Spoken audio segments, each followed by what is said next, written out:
आज की मेरी इस वीडियो में आप सभी का स्वागत है। आप देख रहे हैं यम लाइव। आज हम पढ़ने वाले हैं क्षमता आधारित अध्ययन अध्यापन प्रक्रिया, competency based learning and teaching process. क्षमता आधारित अध्ययन अध्यापन प्रक्रिया की आवश्यकता क्या है या इसकी जरूरत है या नहीं है। अब इसको समझने के लिए मैं एक आपको छोटे से उदाहरण के माध्यम से समझाना चाहूंगा कि जैसे मान लो दो बच्चे हैं और दोनों बच्चों को मैं तैरना सिखाना चाहता हूँ। तैरना कैसे सीखे।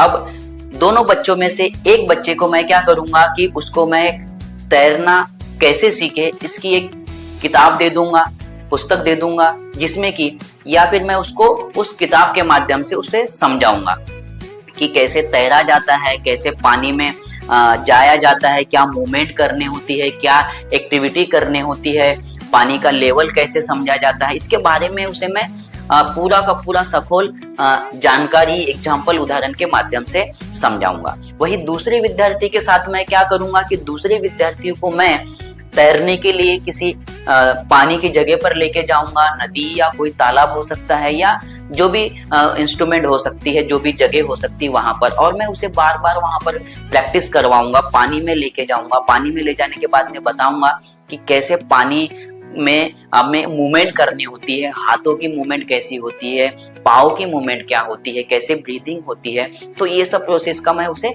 अभ्यास कराऊंगा। अब मैं दोनों विद्यार्थियों को ये प्रोसेस करा रहा हूँ। जब मैं दोनों बच्चों को ये प्रोसेस करा रहा हूँ, उसके बाद में मैं जब देखूंगा कि दोनों में से कौन सा विद्यार्थी बहुत अच्छे तरीके से तैरना सीखेगा, तो आप कहेंगे कि जिस बच्चे को प्रैक्टिकली पानी में ले जाया गया वही बच्चा अच्छे से तैर पाएगा या तैरना सीख चुका है। तो मेरा कहने का मतलब ये है कि उसको जो हम सिखा रहे हैं वह क्या है, उसको एक प्रैक्टिकली प्रत्यक्ष अनुभव के आधार पर।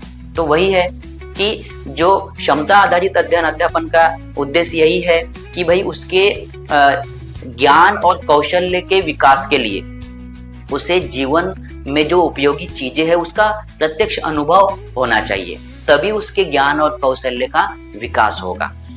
जैसे आजकल देखिए कि जैसे हम पढ़े लिखे बहुत सारे ऐसे लोग हैं आज की, उनके पास डिग्रियां बहुत है, या हम कोई भी डिग्रियां हम ले लेते हैं, लेकिन जब हम डिग्री ले तो लेते हैं, लेकिन जब हम किसी कंपनी में या किसी भी जगह पे हम जॉब करने के लिए जाते हैं तो वहां पर क्या देखा जाता है, डिग्री महत्वपूर्ण होती है केवल जॉब मिलने के लिए या लगने के लिए। लेकिन जब आप उस कंपनी में जॉब करते हैं तो उस कंपनी में देखा जाता है कि आपके अंदर में स्किल कैसी है, आपके अंदर में ज्ञान कैसा है, आप उसको कैसे हैंडल करते हो, कैसे आप काम करते हो।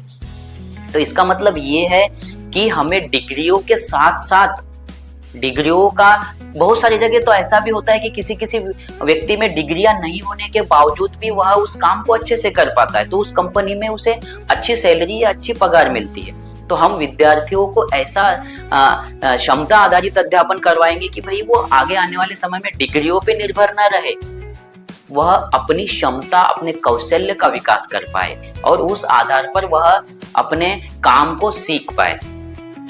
अब अगर एक मान लो शिक्षक है तो उसका काम क्या है कि बच्चे को मार्गदर्शन करना, उसका गाइड करना, एक केवल उसे एक नंबर लाने के लिए या पास होने के लिए इतने मार्क ला लिया यानी बहुत अच्छा बच्चा है, ऐसा नहीं है। निरंतर उसको मार्गदर्शन करना, उसे समझाना, और शिक्षक का काम यही है कि सही रास्ता उसे दिखाना कि उसके अंदर में क्या स्किल्स है, क्या कौशल्य है, वो क्या कर सकता है, यह उसे समझाना और उसके बारे में उसे मार्गदर्शन करना। इसका मतलब यही कि क्षमता उसकी विकसित करना, उसके अंदर में कौशल्य का विकास करना। अब एक पालक की भी यही जिम्मेदारी है कि उस बच्चे के अंदर में, यानी मेरे बच्चे के अंदर में क्या स्किल्स है, क्या कौशल्य है, क्या कर सकता है, क्या क्षमता है उसके अंदर में है, वो जानना और उस आधार पर उसे सही दिशा में लेकर जाना, ये एक पालक की भी जिम्मेदारी होती है। अब विद्यार्थी तो सफल होना, असफल होना, पास होना, फेल होना, यह एक अलग बात है, लेकिन निरंतर यदि आप उस काम को करते रहेंगे तो वह जब तक वह कर रहा है, उस काम को सीखने के लिए प्रोसेस कर रहा है, तब तक हम कहेंगे कि वह हारा नहीं।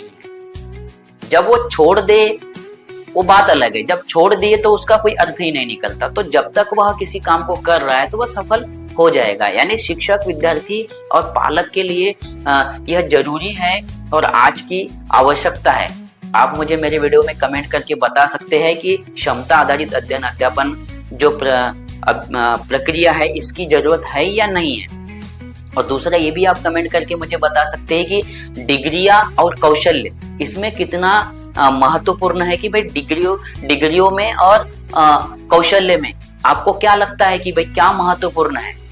तो इस तरह से हम कह सकते हैं। अब क्षमता आधारित अध्ययन अध्यापन प्रक्रिया को हम थोड़ा सा और समझेंगे कि जैसे इस पे क्या किन बातों पर ज्यादा जोर दिया जाता है। जैसे आशय, पाठ्य पुस्तक और इसके बाद में होता है क्षमता। जैसे आशय यानी क्या कि मैं एक टीचर हूं और जब हम बच्चों को पढ़ाते हैं तो एक कंटेंट होता है, यानी किसी कंटेंट को पढ़ाना, समझाना, उसके बारे में उस बच्चे को जानकारी देना, है ना। उसके साथ साथ उसमें और क्या, टेक्स्ट बुक जो होती है, पाठ्य पुस्तक होती है। पाठ्य पुस्तक जितनी भी है, पाठ्य पुस्तक में जितनी भी जानकारी होती है उसे हम अपने अध्ययन अनुभव के आधार पर उससे रिलेटेड करके हम उसे जानकारी दे सकते हैं। और तीसरा क्या होना चाहिए कि क्षमता उसकी कैसे विकसित होगी, उसके अंदर में कैसे ज्ञान और कौशल्य का विकास होगा। अभी ज्ञान और कौशल्य का विकास होगा, लेकिन अब इसका उद्देश्य क्या होना चाहिए? तो इसका उद्देश्य यह है कि वो जो अपना जीवन जी रहा है उसका केवल पढ़ाई तक ही नहीं, तो वह अपने जीवन में उस शिक्षा का उपयोग कर पाए। ज्ञान और कौशल्य प्राप्ति के बाद या विकसित करने के बाद उस विद्यार्थी ने या उस व्यक्ति ने उसका उपयोग करना चाहिए। जैसे कहा जाता है कि पढ़ा लिखा अगर व्यक्ति है तो वह पढ़ा लिखे व्यक्ति के जैसे ही बर्ताव करना चाहिए। अगर वह अनपढ़ व्यक्ति के जैसे बर्ताव करेगा तो लोग उसे कहेंगे कि भाई देखो ये पढ़ा लिखा होकर भी ऐसे गंवार जैसे हरकत कर रहा है। तो इसका मतलब यही है कि उसका उपयोग भी करते आना चाहिए। तो वहां तक उस विद्यार्थी की समझ, वहां तक उसकी क्षमता को विकसित करना आवश्यक है।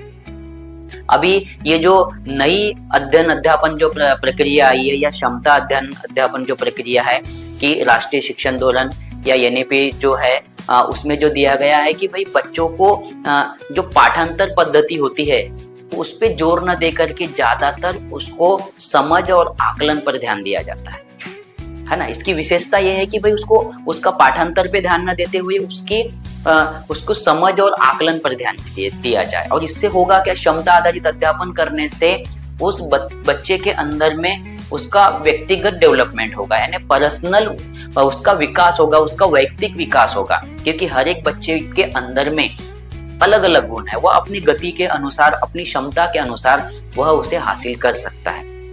और इसमें और क्या विशेषता होगी कि उसे हम प्रैक्टिकली, यानी उसे हम अध्ययन अनुभव के माध्यम से अगर जब कोई बातें समझाएंगे, बताएंगे तो वह रिलेट कर पाएगा। तो इस तरह से मैं कहना चाहता हूँ कि यह एक नया दृष्टिकोण है, नया विजन है।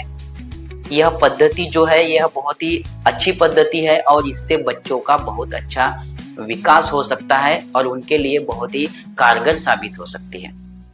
यह वीडियो यदि आप लोगों को पसंद आया है तो मेरे इस वीडियो को लाइक करिए और मेरे इस यम लाइफ यूट्यूब चैनल को सब्सक्राइब करिए। वीडियो देखने के लिए थैंक यू, बाय बाय।